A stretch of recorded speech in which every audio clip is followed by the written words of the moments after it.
Warp Pipe Wednesday. What's up, everyone? Welcome back to Warp Pipe Wednesday. I'm Russ Lyman. I'm NES Addict. And we are back. That's right. What's going on, Jay? Not much. Just sitting here trying to figure out what I'm going to do with myself once summer's over. Once the summer's just begin, now you're I know. what am I doing when it ends? Let me plan ahead. It's all work related, so it's nothing fun to talk about. Why do you have the summer off for work? Well, I'm working a second shift job currently, so I can basically stay home with my kids. Oh, nice. Yeah, so basically I work at night. My wife works during the day, and but I think when school starts back, I'm gonna have to get back on a regular schedule. Gotcha. Yeah, because someone's got to get them off the bus or bring them to school, or I don't know. Yeah, all that stuff. So. All stuff I don't have to worry about yet because my baby's only 5 months old. That's right, but one day. That's true. We'll get there. Yeah. So to go into what we've been playing, I went back to Zelda Tears of the Kingdom. I was hanging out with David Apuzzo. He came over.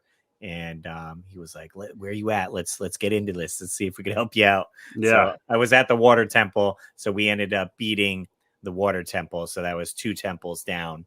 And then he left, and I've been trying to get the Master Sword. We tried for like half an hour to get where it is. I don't do any spoilers. Get where it is, and right. I couldn't. No luck. But at night, I ended up stumbling upon the Goron area.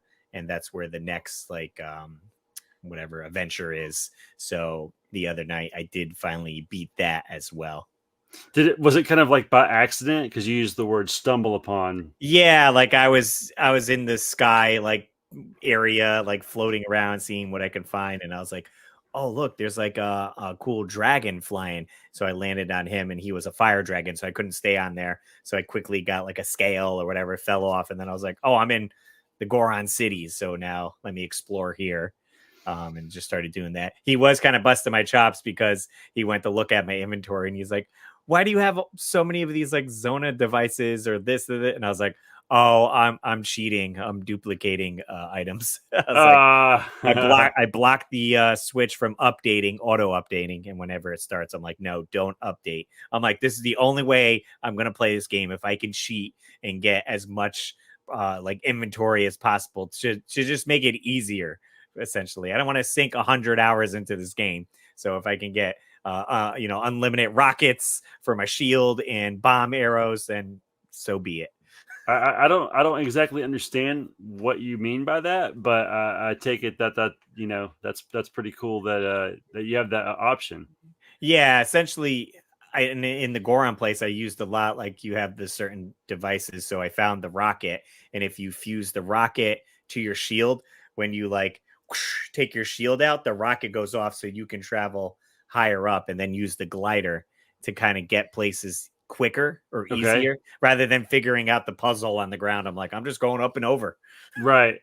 That's hilarious. Usually it's very limited, or you have to get supplies to put into a device to get more of those things. Okay. So I can get basically unlimited. I just have to make sure I don't use my last one. Gotcha. So, that's interesting. How did you figure that out? Or is it was that something you could do in the first game? No. This I was on the TikTok scrolling, and there was so many videos of you could duplicate this, duplicate that, and then it was they patched it, so don't update. And I was like, oh, okay. Not so good call. Yeah, I see what you're saying. So if you updated it, then you'd be screwed. Yeah, because obviously everyone's putting out that content, and then Nintendo saw it, so they're like, all right, let's fix this, let's patch it. So I was like, all right, let me not update so I can still take advantage of this. That sucks because somebody just found it out. There were some other they're like, oh, this works with the new update, and I'm like, well, I don't want to have to keep relearning how to do this. So right, forget it. That's funny. Yeah, I was playing that, and then the other game I was going into a little bit still is God of War, Roanoke. So I did a chapter the other night. I like that how it's kind of almost chapter based essentially. So you could just go in maybe for an hour, finish your chapter, and I wasn't doing any side questing or anything on that. So I'm probably halfway through with God of War. So I'm trying to balance the two. That's cool. Yeah. Have you been playing anything else recently? Or So on TikTok, I remembered that the other day I was streaming Mike Tyson's Punch Out because I hadn't played it in a little while, and I made it all the way to Tyson. So I thought that was pretty good. Now I didn't beat Tyson, but I made it to like the second round. So he does take a lot of practice because you have to just get used to his patterns and stuff because that game's all about patterns. So I was just impressed that I made it that far because I know with a little bit more practice I could beat it again. I've beat Punch Out several times. So I played that. The other night I couldn't sleep, so I popped in Turtles in Time. I hadn't played my Super Nintendo in a while, so I played that pretty much until I ran out of continues and died. And then I was playing this game called Darius Twin. I actually have it sitting right here the other day because this was a shooter that I had as a kid. Oh, okay, on Super Nintendo there. On Super NES that I really like. This is my original copy from when I was like 12. So I was playing that. It has some really cool music. Some people say it's an easier shooter. I still find it difficult. I usually die on the last stage. It's like like every stage has like a mini boss. Okay. And the last stage is like every single mini boss on the way to the final boss. Gotcha. And there's this one like blowfish looking boss because it's all like underwater creatures. And it has these like large like projectiles that shoots out of it. And like I find it really hard to dodge those. So I always end up dying right there. So I can't. The only time I've ever made it to the final boss was when I used this like 30 life cheat code when I was a kid that I found in some book. So I played that, and then dirty cheater, you. I would. You would never. And then the only other thing I've been playing was like every now and again I'll pop in. Let's see, I think it's in front of me.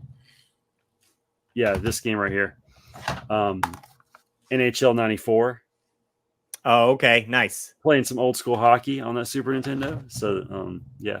So but that's kind of it that all I can think of other than just like popping in games to make my TikToks.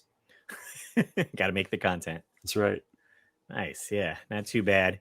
Yeah, I'm diving back and forth between those two games. I have, a bunch in my backlog, so I'm trying to see, divide it up. It is tough trying to manage if you're doing like 5 or 6 games that are games that I feel like like NHL hockey you could play and then you're done. Like, yep, exactly.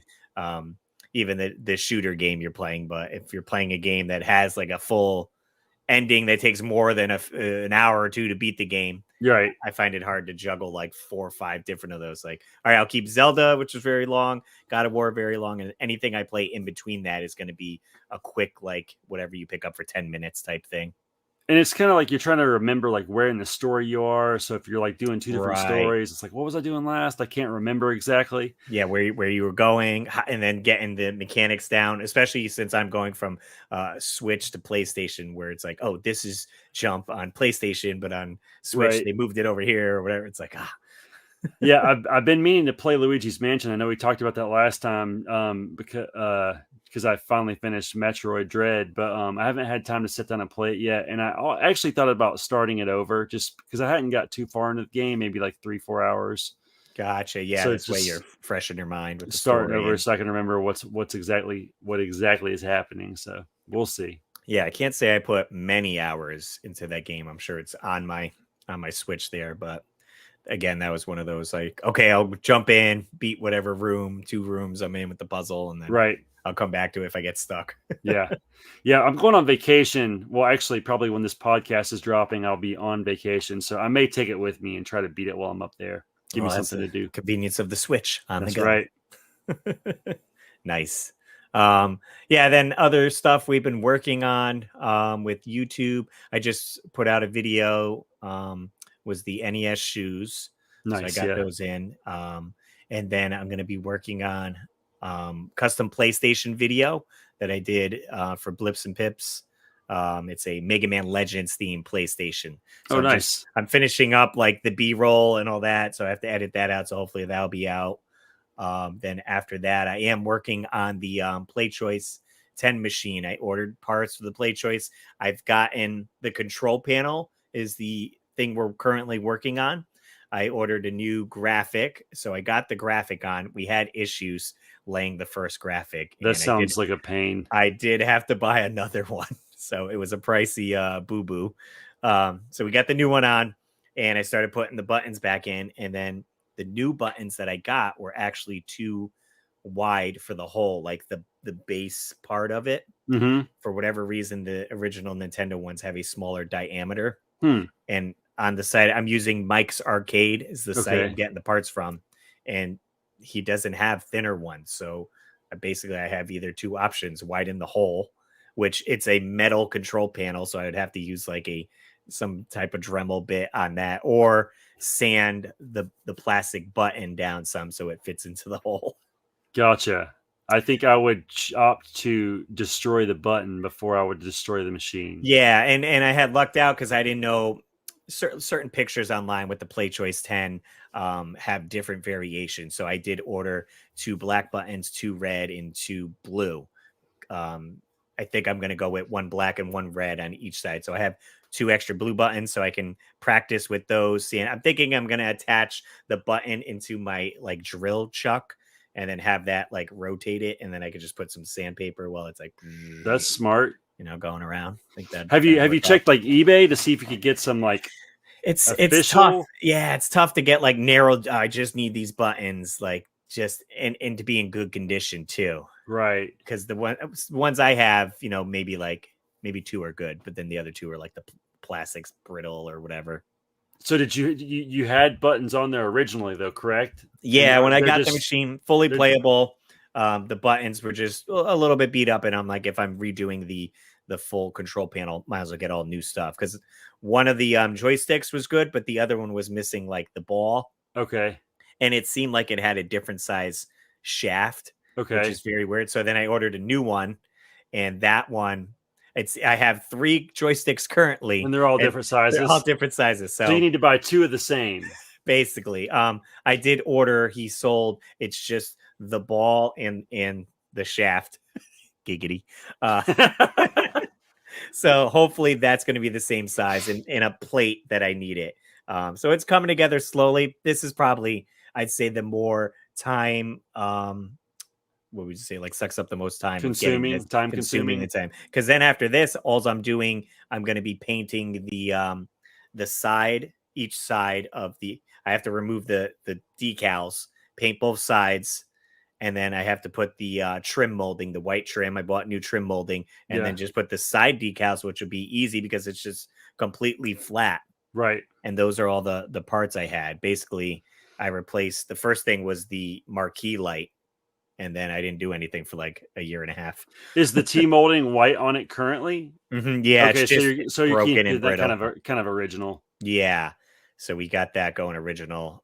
Then after that, it'd be like little things. I do want to get a adapter board that goes into because the games itself are like, the boards are like this wide. They're like huge They're huge, that right? slide in.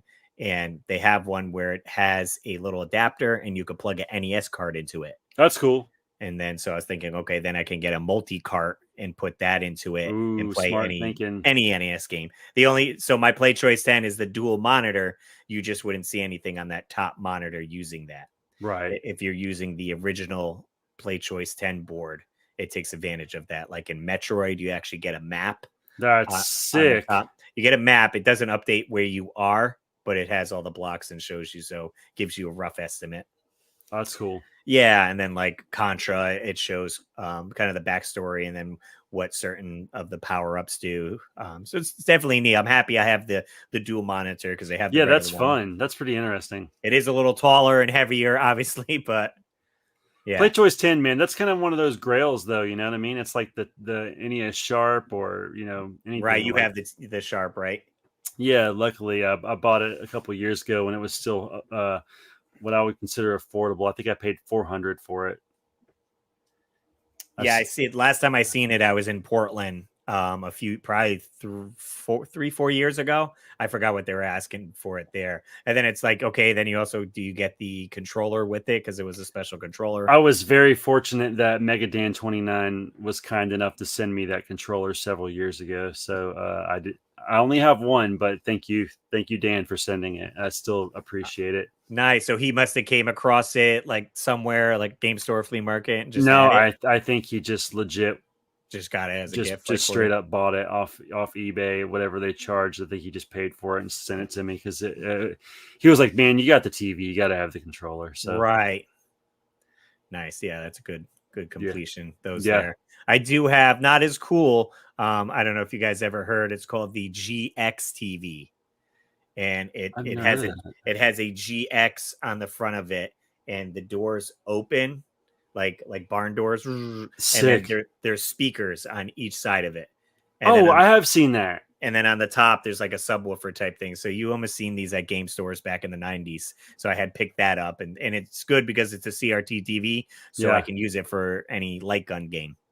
At some point, something I would really like to do is I would like to get some 3D doors printed for mine because it's missing both the game door and the cartridge cover. So Oh, okay, yeah. So you can get nowadays. Yeah, I'm sure people has files and get the yeah, reproduction door. yep. So that would be pretty cool. And then the only thing I would ever potentially need to fully complete it is I guess a second controller, but I'm the only one up here, so it doesn't really matter.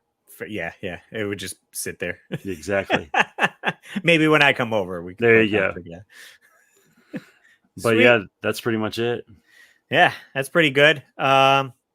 Yeah, we'll keep it short at this one. It's like 16 minutes or so. There you go. Good play choice 10 chat and what we've been playing. And we'll hopefully maybe we'll update. Maybe I can get closer to Gannon in the following week, and Jay can start a new game. There you go. If you guys want to call into the show, we do have a phone number. It's 949-682-9277. That's in all the descriptions. It's on all our banners in case you want to find it on a whim and leave us a voicemail or text message. And then you can check out the full show. It's every Saturday at 7 a.m., the weekly Warp Pipe, a little longer format. And yeah, I did have to switch over. Shout out to Tom Dietz, the guy who does my website, theweeklywarpipe.com. And it has, we had to switch everything to over that because I had, for whatever reason, 2 domains. Okay. One was bitbybit.life I had bought, and then theweeklywarpipe.com. And we had to switch everything over to theweeklywarpipe.com with the RSS feed and all that jazz. But everything did it smoothly, so we're good. Very cool. Sweet. All right, guys. Well, as always, I'm Russ Lyman, and keep your world fun bit by bit. Later.